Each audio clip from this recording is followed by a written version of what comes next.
What's going on, everybody? Thank you so much for checking in again. Today I want to quickly go over something that's really important to everything else you do when it comes to your exercise protocol and very much of what you do on a day-to-day basis when it comes to movement, okay? And that is the pelvic tilt.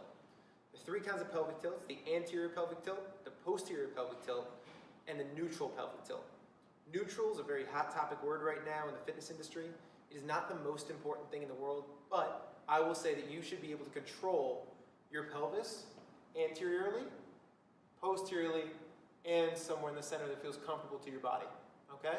It's gonna be really important in any of your strength training, your calisthenics, your yoga, your Pilates, so on and so forth. So I wanna go over a few different positions, how to lock all of those in, how to understand where your pelvis is aligned with your spine, with your lower body, and you can take this information, use it for the rest of your life when it comes to your strength training protocol. So check this out. I'm going to go through a few different pieces. If you have any questions going forward, let me know. Hit me up in a comment or hit me up on Instagram at JCodeFit.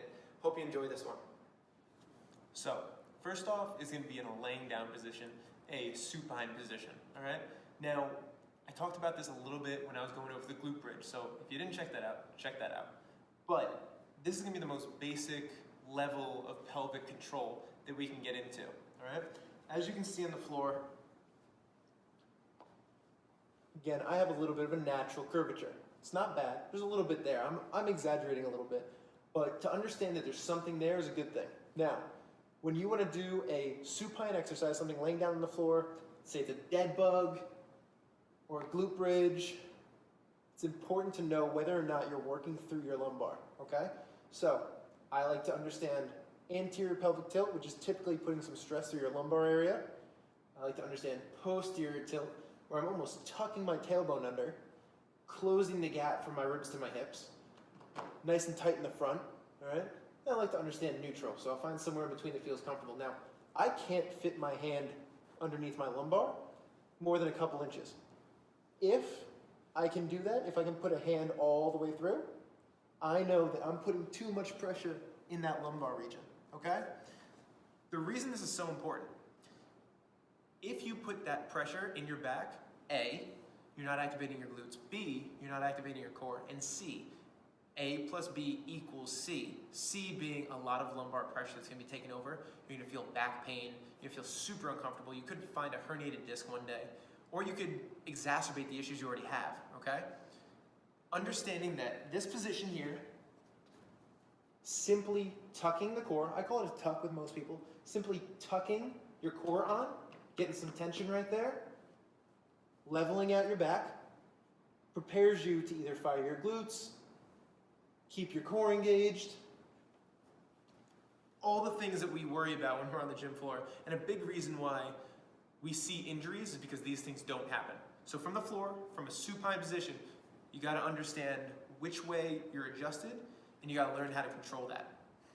All right, so we've talked about the laying down supine position. Now I want to get you halfway up to standing before we get all the way up there. All right, this half kneeling position is a money maker for a lot of people. Helps you work across your body and it helps you turn on your core as you move. Huge for any kind of unilateral movement, which includes lunges, single leg deadlifts, single arm rows, shoulder presses, and your gait pattern. Okay, you're going to find stability across your body here. And it's all going to be because you're going to be able to control your core with one hip flex, one hip extended. That flexed hip is going to give you a lot more stability on this side. The open hip is going to give you a lot less. So a good test of where that kind of feels like when you're in or out of a good position.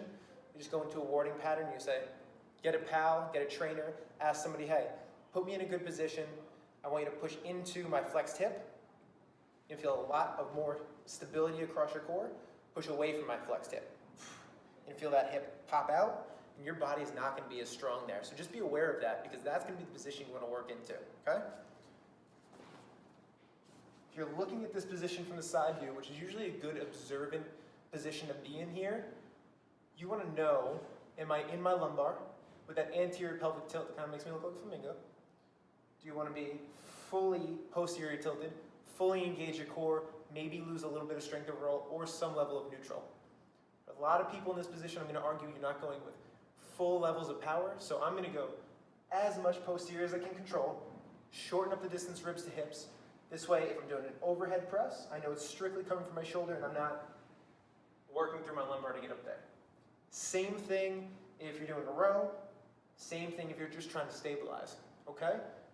From this position, you want to know that you can control right here, lock it in.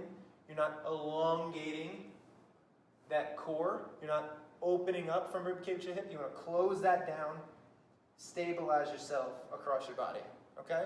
This is a position to own before you get to stand up. So lock this one down, understand what this feels like, and then we can get going. Now you saw me demonstrate at the beginning of this video a little bit of a standing pelvic tilt assessment, right? We've started from the floor, we've moved our way up, and when you're standing, let's say you're gonna do an overhead press with a barbell, or you're gonna do some kind of a standing row. Whatever it may be, you need to still be able to control your pelvic alignment here, okay?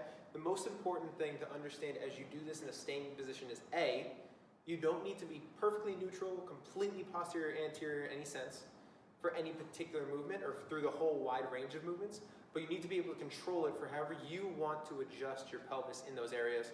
What I like to do is, when I'm doing anything strength related, certainly presses overhead, I want to know that this is not where I'm relying on, because number one, if I'm here, and I'll call this like flamingo butt, all right? If I'm sticking my butt out like this, all my pressure is in my QL and in my lumbar region. So as I go overhead, that's going to continue to get transferred here, as opposed to if I could find more of a neutral alignment, you'll be able to understand that your body can absorb that force straight down instead of relying on your back to do all that work. We don't want herniated discs. We want to be safe here.